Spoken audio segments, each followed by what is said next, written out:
Bismillahirrahmanirrahim. Assalamualaikum warahmatullahi wabarakatuh. Alhamdulillah rabbil alamin wal aqibatu lil muttaqin wala udwana illa 'alal zalimin. Wassalatu wassalamu ala asyrafil anbiya'i wal mursalin nabiyina Muhammadin wa ala alihi wa sahbihi ajma'in. Ya ayyuhalladzina amanu taqullaha haqqa tuqatih wa la tamutunna illa wa antum muslimun. Subhanaka la ilma lana illa ma 'allamtana innaka antal alimul hakim. Allahumma la sahla illa ma ja'altahu sahla wa anta taj'al hazna idza syi'ta sahla. Ma ba'd. Ikhwani wa akhwati fid din rahimani wa rahmakumullah. Para pemirsa dimanapun berada, alhamdulillah bersyukur kepada Allah, kita akan melanjutkan kajian kita pada penjelasan kitab Fathul Majid syarah kitab Tauhid, di mana pada hadis Nabi SAW yang dibawakan oleh Mu'adz bin Jabal radhiyallahu anhu, yang beliau berkata, kuntu radifan Nabi sallallahu alaihi wasallam ala himar, faqala li ya Mu'adz atadri ma haqqullahi 'alal ibad wa ma haqqul ibadi 'ala Allah? Qultu Allah wa rasuluhu a'lam. Qala haqqullahi 'alal ibad an ya'buduhu wa la yusyriku bihi syai'a, wa haqqul ibadi 'ala Allah alla yu'adziba man la yusyrik bihi syai'a. Qultu ya Rasulullah afala ubashshirun nas? Qala la tubashshirhum fayattakilu, akhrajahu fi sahihain.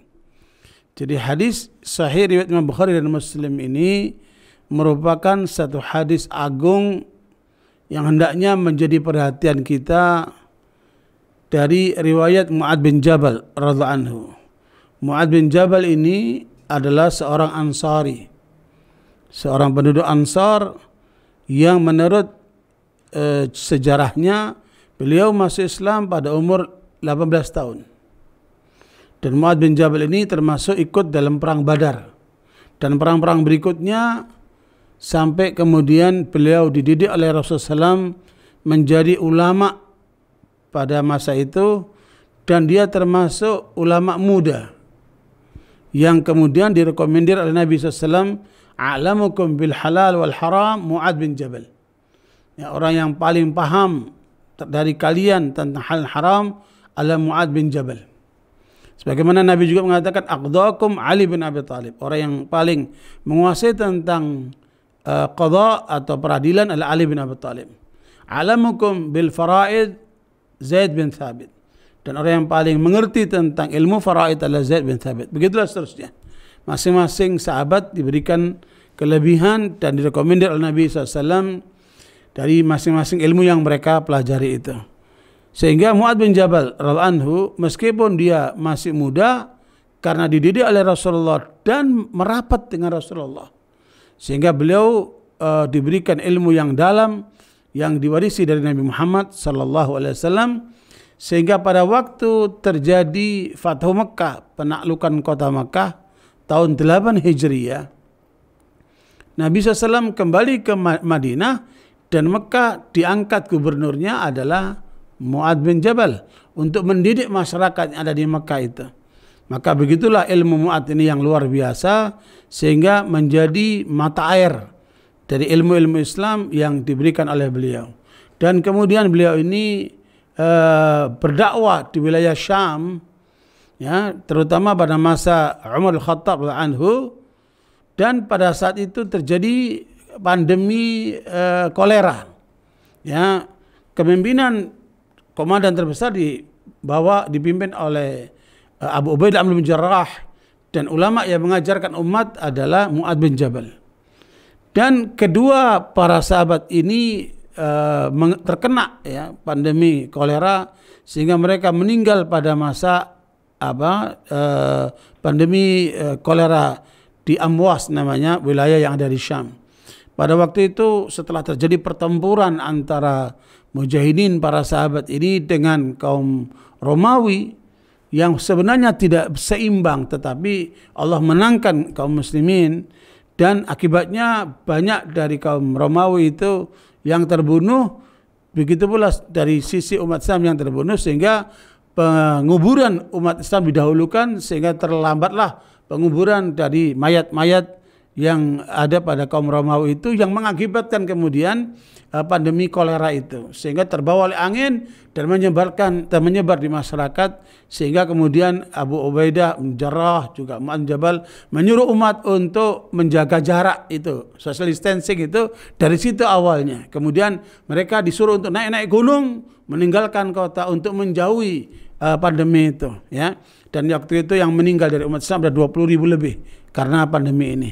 Mendekati jumlah bangsa Indonesia yang sampai hari malam itu ada 19.800 sekian itu yang sudah meninggal karena pandemi COVID-19. Sementara pada masa itu ada 20.000 lebih umat Islam yang terkena pandemi kolera. Karena itu barakallahu, insya Allah mereka yang meninggal karena pandemi kolera, begitu pula karena pandemi COVID-19, selama dia Muslim, ikhlas dan sabar karena Allah, mudah-mudahan mereka menjadi syuhada insya Allah. Nah barakallahu, peristiwa Mu'adz bin Jabal ini menjadi penting untuk diberikan penjelasan dari hadis Nabi ini, dan sekaligus saya ingin mengungkapkan ya, bahwa dari 114.000 jumlah sahabat itu atau sekitar itu, maka mempelajarinya kan nggak mudah untuk menjadi contoh mereka, ilmu mereka. Maka para ulama menyebutkan sebagaimana dinukil dalam kitab Sifatus Safa oleh Ibnu Jauzi, ya, kalau ingin mewakili ilmu-ilmu para sahabat itu cukup pelajari 6 orang saja. Dengan belajar 6 orang itu maka kita bisa mewarisi ilmu-ilmu mereka para sahabat radhiyallahu anhum. Yang pertama 3 orang dari kaum Muhajirin dan 3 dari Ansar. Yang dari Muhajirin itu yang pertama adalah Umar Khattab radhiyallahu anhu. Ya, ini gudang ilmu. Kemudian Ali bin Abi Thalib ini juga gudang ilmu, ya, ilmu dan pengalaman sekaligus tentunya karena mereka khulafaur rasyidin. Dan kemudian yang ketiga adalah Abdullah bin Mas'ud radhiyallahu anhu.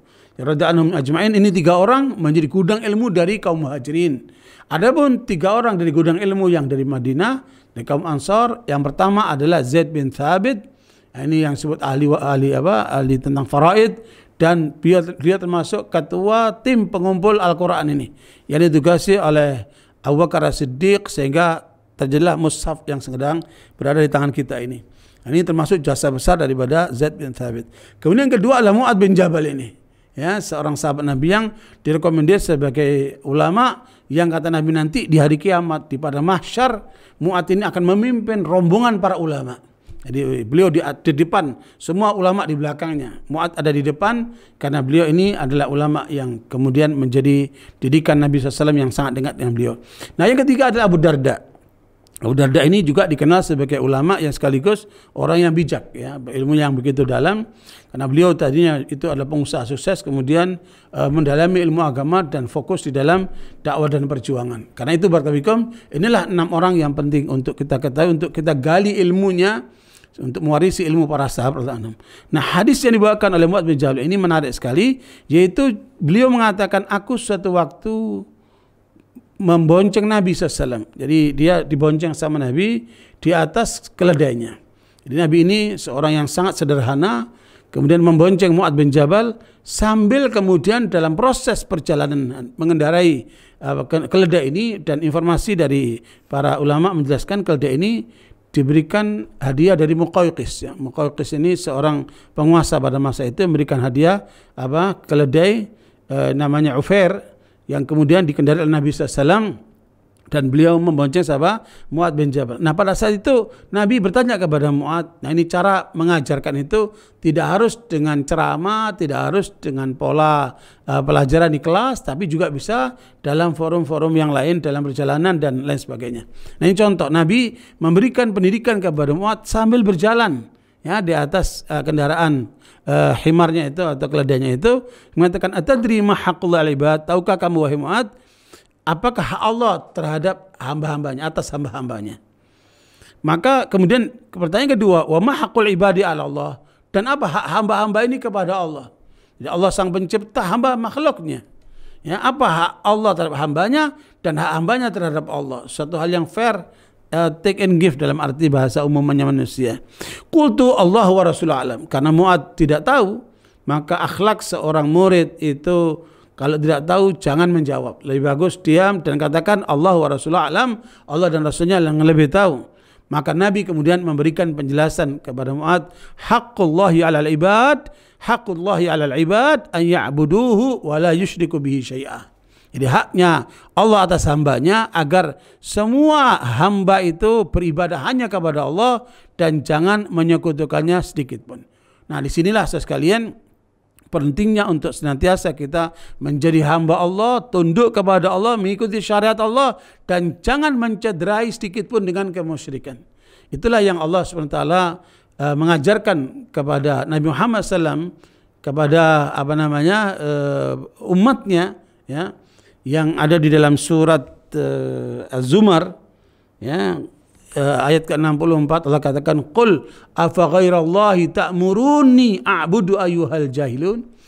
Katakan Muhammad, apakah kalian menyuruh aku untuk beribadah kepada selain Allah, wahai orang bodoh? Jadi orang yang menyembah selain Allah itu kategori orang bodoh. Ya, walaqad uhiya ilaika wa illadina min qablika la in asyrakta la yahbatana amaluka wa la takunanna minal khasirin. Ayat yang ke-65 yaitu bila kami telah wahyukan kepada nabi-nabi sebelummu, ya, yang semua mengajarkan kepada umatnya, kalau kamu syirik kepada Allah maka seluruh amalmu batal.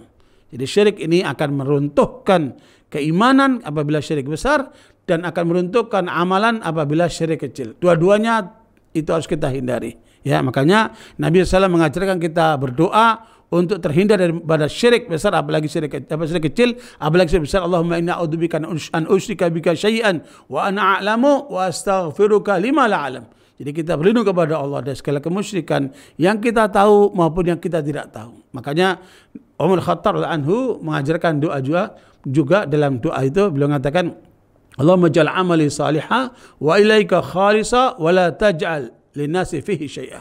Ya Allah, jadikanlah amalku ini saleh. Jadikanlah amalku seluruhnya karenamu. Dan yang ketiga, janganlah engkau jadikan sedikit pun karena ada faktor manusia.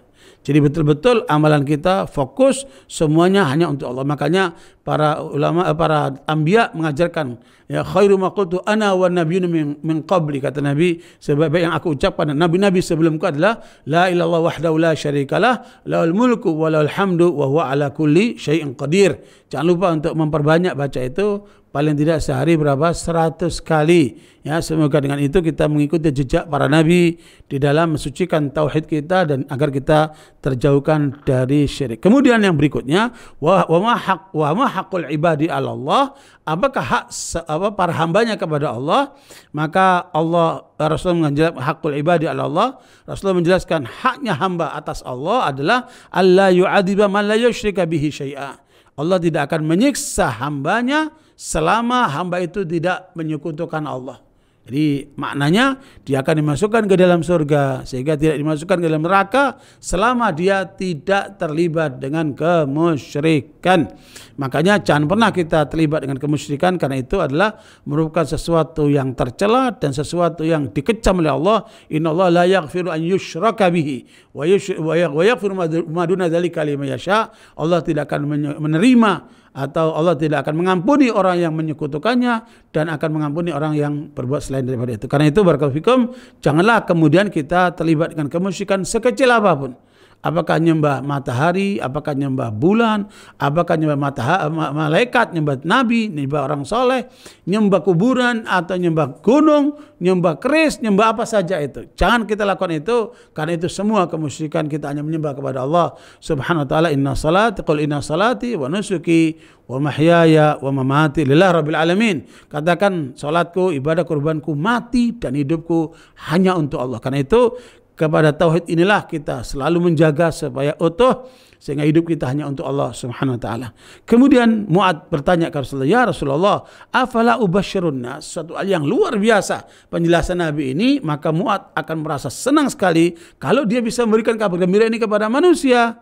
Boleh nggak aku sampaikan manusia? Kata Nabi, jangan dulu. Nanti kalau mereka tahu itu, sehingga tidak ada usaha keras.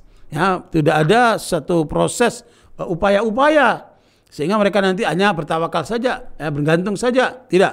Ya, jadi penjelasan para ulama, maksud daripada ini kepada orang yang bodoh ini harus diajari dulu bahwa mereka harus usaha, mereka harus berjuang, mereka harus kemudian mengupayakan semaksimal mungkin dalam beribadah kepada Allah dan menghindarkan segala bentuk kemusyrikan, sehingga ini tidak boleh disampaikan kepada orang bodoh kecuali mereka diberikan pengertian.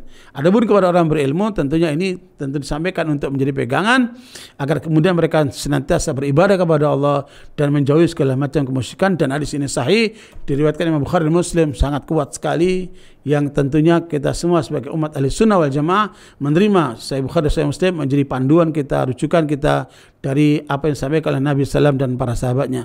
Barakallahu, semoga bermanfaat. Betapa hadis ini begitu agung, Nabi begitu sederhana membonceng muridnya dan memberikan pelajaran-pelajaran, dan pelajaran itu disampaikan kepada kita semuanya. Semoga kita bisa menjalankannya dan kemudian bisa menerapkannya. Barakallahu fikum. Sallallahu Muhammad walhamdulillah bil amin. Wassalamualaikum warahmatullahi wabarakatuh.